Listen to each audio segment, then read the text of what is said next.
Oi gente, tudo bom com vocês? Então, eu sou aluna do IFPE, certo? E meu nome é Bárbara Maciel. Estou aqui para falar um pouquinho sobre uma atividade que a professora passou, a professora Solange, de História 3.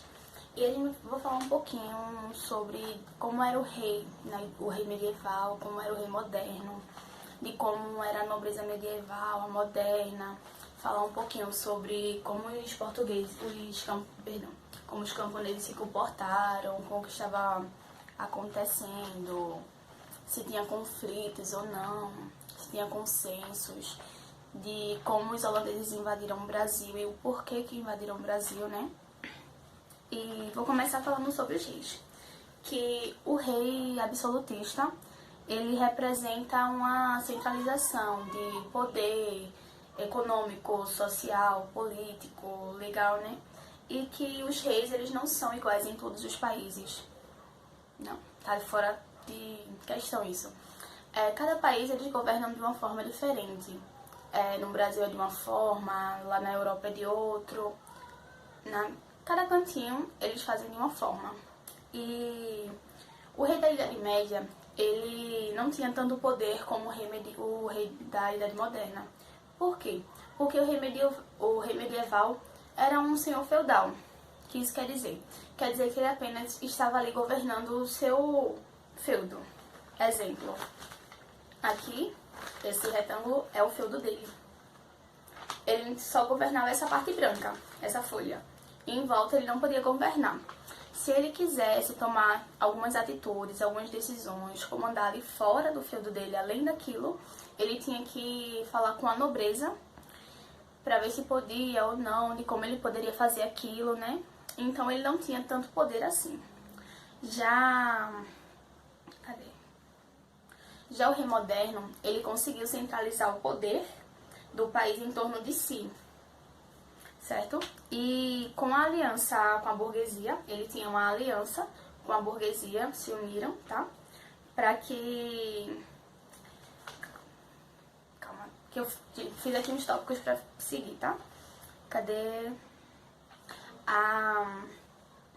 Nessa aliança, a burguesia contribuía com dinheiro, enquanto o rei, ele fazia de forma, ele tomava medidas políticas para ajudar no comércio.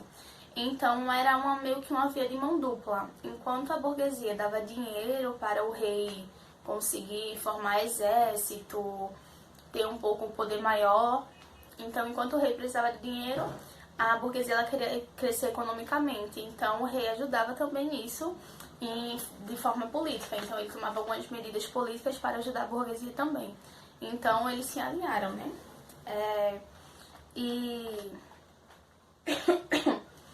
Cadê? E a burguesia ela vai querer espaços, tá? Espaços políticos, ela vai querer expandir o seu espaço de poder, enquanto isso vai haver uma conjunção de interesses entre o rei, que ele vai querer também ter mais poder, vai querer ter meio que mais terras para comandar. A burguesia ela quer crescer financeiramente, economicamente. Mas tipo, até então é isso, né? E daí por isso que eles vão se alinhar. Então eles vão se juntar, formar essa aliança para um ajudar o outro. E o rei sempre também, ele não só ajuda a burguesia, como ele também consegue crescer. E daí, como a burguesia ela vai crescer economicamente, ela consegue crescer economicamente sim, porém politicamente ela não consegue.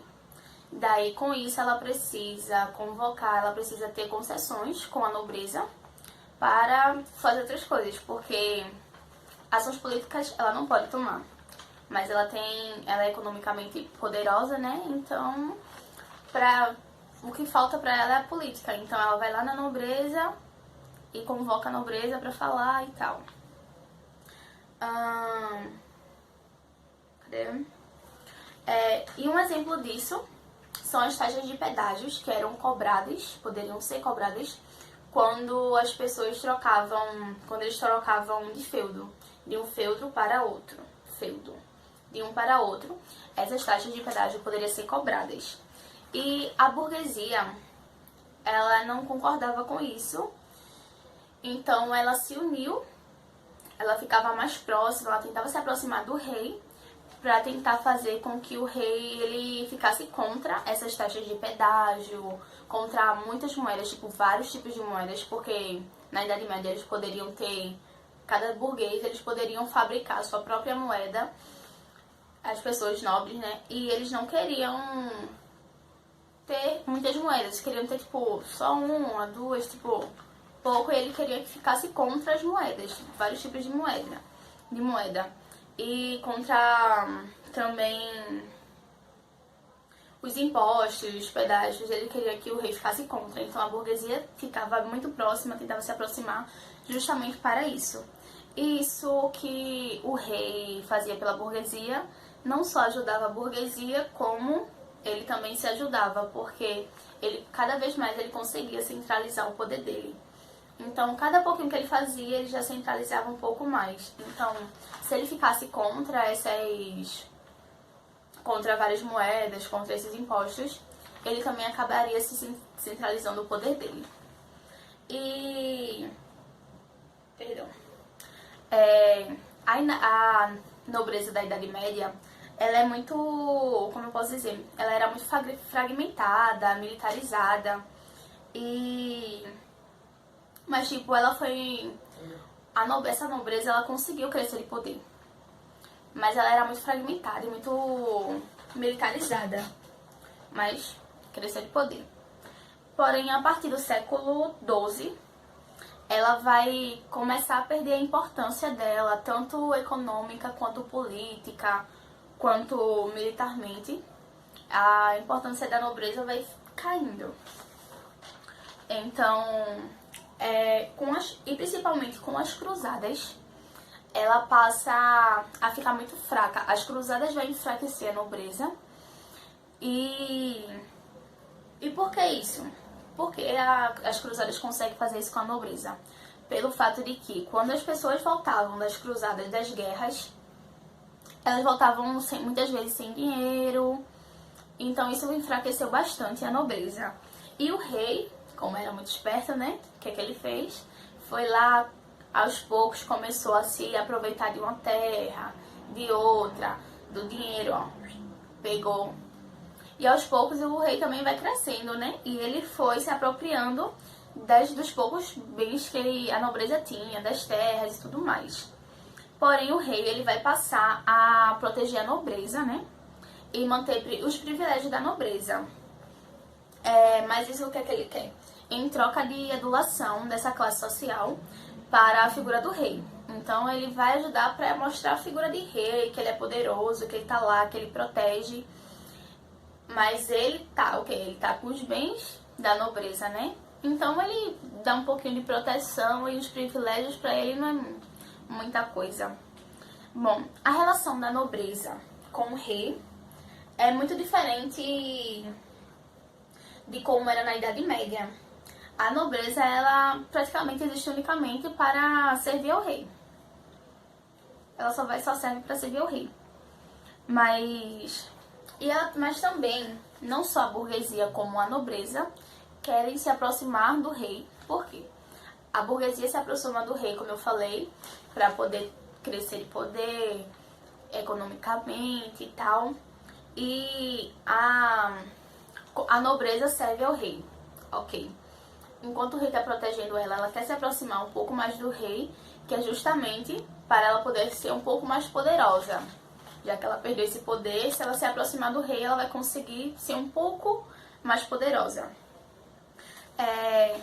E falar agora um pouquinho dos camponeses. Então, gente, os camponeses, eles representam trabalhadores, eles são trabalhadores, né? Aquelas pessoas um pouco mais humildes e tudo mais humildes que o rei, mais humildes que os burgueses. E, assim, pela Idade Moderna, ela ser bastante povoada, muitas pessoas acabam não tendo muitos bens. Então, muitos camponeses, eles não possuem nenhum tipo de bens materiais, nem nada. Na Europa, durante o século século XVII, as revoltas camponesas eram frequentes, então sempre tinha revoltas camponesas. Por quê? Eles... Gente, imposto, taxas, isso era muito ruim para os camponeses. Muitos deles não tinham nenhum tipo de bem e queriam ainda cobrar deles, então eles se revoltavam com isso. E daí a quem eles atacavam? Em vez de ir em palácios, não. Raramente, pouquíssimas vezes eles iam nos palácios e tal para fazer essa revolta. Quando eles se revoltavam, eles iam atacar os coletores de impostos. Porque enquanto os coletores de impostos estavam lá coletando os impostos das pessoas e tudo mais, eles atacavam para poder pegar o dinheiro, né? E sim, finalmente chegou. Os camponeses foram isso. Durante o século XVII frequentemente tinha bastante revoltas camponesas. E agora um pouco dos principais motivos. Um dos principais motivos da Holanda ter invadido o Brasil foi em questão de conflito também. Por quê? A Holanda ela estava em conflito com a Espanha, então os holandeses pensaram, estamos em conflito, o que podemos fazer? E daí eles queriam deslocar esse conflito entre a Holanda e a Espanha para o cenário ultramarino, perdão. E o que acontece? Só que assim, como Portugal e suas colônias estavam atreladas ao soberano espanhol, né, Filipe II, então... Só que assim, ele estava em função da União Ibérica.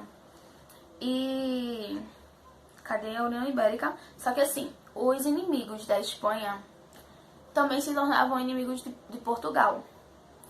Então, quem era inimigo da Espanha era o inimigo de Portugal, porque Portugal e a Espanha, eles estavam ali, ó, juntos, comandado pelo mesmo rei, né? Então, o que é que acontecia? Então, os holandeses pensaram, foi justamente aí que eles pensaram, e foi justamente pela América Portuguesa que os holandeses resolveram dar início à sua estratégia ofensiva.